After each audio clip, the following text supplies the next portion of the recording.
नमस्कार सभी स्टूडेंट्स को। जीएलसी चूरू के इस यूट्यूब चैनल पर आज एक बार फिर हम चर्चा करेंगे। आज की कक्षा में अपन विधि प्रथम वर्ष के विषय अपकृत्य विधि पर कुछ चर्चाएं करेंगे। जैसा कि आपको पता है कि पिछले कुछ कक्षाओं में अपन अपकृत्य के संबंध में सामान्य चर्चाएं करते रहे हैं और इस विधि से संबंधित शीर्षकों को अपन स्टेप बाय स्टेप अध्ययन करना शुरू करें। इससे पहले आज की कक्षा में मैं कुछ चीज़ें जो है वो हालांकि विशिष्ट अपकृत्यों से संबंधित हैं, फिर भी आपके सिलेबस को ध्यान में रखते हुए बहुत ही महत्वपूर्ण मानी जाती है। और विशेष तौर से आज की कक्षा में जो चीज़ें मैं आपके साथ डिस्कस करूंगा वो आपके पेपर की नेचर के हिसाब से 2 अंक वाले और 7 अंक वाले जो प्रश्न है उनके लिए महत्वपूर्ण है। दूसरी बात आप जब कभी किसी प्रश्न का उत्तर तैयार करते हो तो उसको आप मिडिल लेंथ तैयार करें ताकि उसको आप संक्षिप्त रूप देकर 2 अंक वाले में भी कन्वर्ट कर सको और उसको आप बड़े दीर्घ उत्तर वाले प्रश्नों के जवाब में भी आप कन्वर्ट कर सको। तो यहाँ कुछ टेक्निकल टर्म्स काम में ली जाती हैं अपकृत्य विधि में, उनकी चर्चा अपन कुछ कक्षाओं में आगे करेंगे ताकि अपकृत्य विधि को आप बहुत आसानी से और एग्जाम के नज़रिए से उसे बहुत इजी बना सको। यहाँ देखिए आज की कक्षा में मैं जो आपके सामने टॉपिक लेके आया हूँ वो है अपकृत्य विधि के महत्वपूर्ण सिद्धांत। देखो सबसे पहले मैं आपके साथ चर्चा करना चाहूँगा कि प्रिंसिपल डॉक्ट्राइन या सिद्धांत क्या होता है। तो देखो 2 प्रकार की बातें होती हैं, एक शब्द है नियम, रूल या लॉ जिसको हम कहते हैं, और दूसरा है प्रिंसिपल डॉक्ट्राइन, थ्योरम या सिद्धांत। तो जनरली हम सिद्धांत और नियम को एक मान लेते हैं। देखो नियम रूल्स जो होते हैं वो अंतिम होते हैं और उनके एक्सेप्शन हमें देखने को नहीं मिलते या उनकी आलोचनाएं, त्रुटियां या सीमाएं, ऐसी चर्चाएं हम नहीं करते हैं।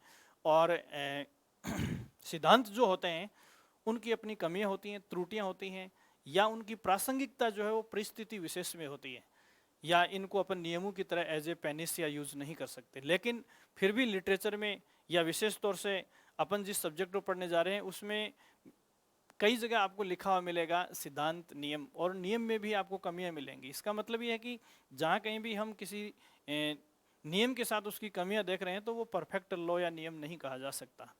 तो सिद्धांत जो है वो किसी भी विषय से संबंधित समस्याओं से पास आउट पाने के लिए एक जरिया है, अंतिम जरिया नहीं है। कहने का मतलब यह है कि उन सिद्धांतों के सहारे हम उस टॉपिक से संबंधित या उस सब्जेक्ट से संबंधित प्रॉब्लम को सॉल्व कर भी सकते हैं और सॉल्व करने में विफल भी हो सकते हैं। तो इस प्रकार की जो बातें हैं वो बेसिकली जो रिसर्च मेथोडोलॉजी है उसमें अध्ययन की जाती हैं। लेकिन यहाँ आपकी एग्जाम के लिहाज से कुछ चीज़ें मैं महत्वपूर्ण लेकर आया हूँ। उस कड़ी में सबसे पहले मैंने आपके सामने जो रखा है वो है वैकल्पिक संकट का सिद्धांत या डॉक्ट्राइन ऑफ अल्टरनेटिव डेंजर। तो देखो यहाँ विधि में आपके सामने संक्षिप्त में या 5 लाइन 7 लाइन के प्रश्नोत्तर में आपसे पूछे जाते हैं। तो आप सबसे पहले प्रत्येक सिद्धांत के संबंध में उत्तर देते समय इस बात को अभिव्यक्त करेंगे कि उसका संबंध किससे है। जैसे मैंने यहाँ वैकल्पिक संकट का सिद्धांत है, उसमें सबसे पहले ये लिखा है कि ये अंशदायी उपेक्षा से संबंधित है, कॉन्ट्रीब्यूटरी नेग्लिजेंस से संबंधित है। कॉन्ट्रीब्यूटरी नेग्लिजेंस के बारे में आप जानते हो, जैसे कक्षा में अपन ने बड़ी विस्तार से इसके बारे में काफ़ी कक्षाओं में चर्चा की है, 7-8 दिन तक अपन ने अध्ययन किया था। तो जहाँ वादी को किसी प्रकार की नुकसानी होती है और उस नुकसानी में योगदान जो है वो वादी का भी होता है, तो ऐसी उपेक्षा या असावधानी को अपन कॉन्ट्रीब्यूटरी नेग्लिजेंस कहते हैं। तो देखो अंशदायी उपेक्षा के संबंध में जो सिद्धांत हम देख रहे हैं वैकल्पिक संकट का सिद्धांत, इसमें पहली बात आप उत्तर में ये लिखेंगे कि इस सिद्धांत का संबंध या वैकल्पिक संकट के सिद्धांत का संबंध अंशदायी उपेक्षा से है। उसके बाद देखो आगे मैंने लिखा घबराहट या मानसिक अस्थिरता के कारण अन्य मार्ग का चुनाव यदि वादी द्वारा किया जाता है और उसकी परिणाम स्वरूप यदि वादी को किसी प्रकार की क्षति होती है तो भी प्रतिवादी उत्तरदायी होगा। कहने का मतलब है कि जिस पथ पर या जिस स्थान पर प्रतिवादी अपकृत्यात्मक कृत्य को अंजाम दे रहा है और अपनी नुकसानी से बचने के लिए वादी उस स्थान या रास्ते को बदल लेता है और बदलने के कारण उसे किसी प्रकार का नुकसान होता है, तो प्रतिवादी ये प्रतिवाद या बचाव नहीं ले सकता कि ये हानि मेरे कृत्य से नहीं हुई या उस घटना स्थल पर नहीं हुई जहां मेरे द्वारा किसी प्रकार का अपकृत्य किया गया है। तो देखो यहाँ इस प्रश्न का उत्तर यूं देंगे कि वैकल्पिक संकट के सिद्धांत का संबंध अंशदायी उपेक्षा से है तथा जहां वादी घबराहट या मानसिक अस्थिरता के कारण किसी अन्य मार्ग या अल्टरनेट का चुनाव करता है तो भी प्रतिवादी दायी माना जाएगा, भले ही वह नुकसानी प्रतिवादी के अपकृत्य का प्रत्यक्ष परिणाम ना हो। ये इसका सार है। तो इस तरीके से आप इसको एक्सप्लेन भी कर सकते हो। 2 कैश लॉज साथ में दिया है तो प्रश्न का उत्तर जो है वो थोड़ा और बड़ा हो जाएगा। ऐसा ही एक दूसरा सिद्धांत हम जो यहाँ डिस्कस करने जा रहे हैं वो है अंतिम अवसर का सिद्धांत। तो देखो ये भी कॉन्ट्रीब्यूटरी नेग्लिजेंस या अंशदायी असावधानी से संबंधित सिद्धांत ही है। देखो ये इसका संबंध जो है वो दुर्घटनाओं से है, एक्सीडेंटल केसेस से है।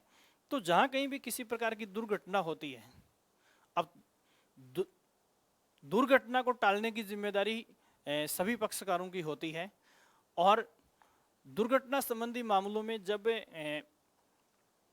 योगदायी या अंशदायी उपेक्षा की बात आती है तो वहां सबसे पहले न्यायालय इस बात को गौर करेगा कि जो दुर्घटना घटित हुई उस दुर्घटना को टालने का अंतिम अवसर किसके पास था, वादी के पास था या प्रतिवादी के पास था। तो देखो केवल नेग्लिजेंस ही पर्याप्त नहीं है। ये सिद्धांत ये कहता है कि अंशदायी असावधानी के मामलों में जहां दुर्घटना संबंधी मामले आते हैं वहां ये प्राथमिक तौर पर विचारणीय प्रश्न है कि दुर्घटना को टालने का अंतिम अवसर किसे उपलब्ध था।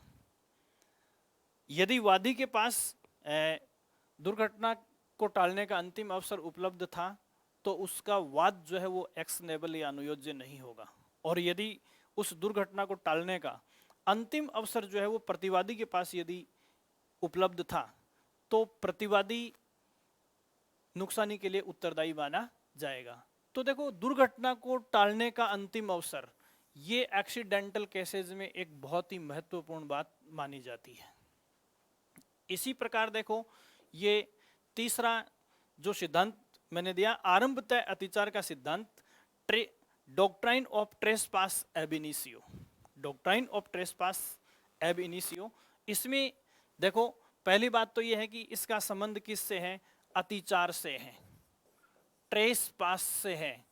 अतिचार किसी की भूमि पर अनाधिकृत प्रवेश को कहा जाता है। यहां देखो इस सिद्धांत को समझने से पहले मैं आपके साथ 2 छोटी छोटी बातें करता हूं। हम किसी अन्य की भूमि पर प्रवेश करते हैं तो प्रवेश करने के 2 तरीके हैं। एक, हम अगले की अनुमति से प्रवेश कर रहे हैं, और यदि ऐसा कर रहे हैं तो ये अवैध नहीं है, ये अतिचार नहीं है।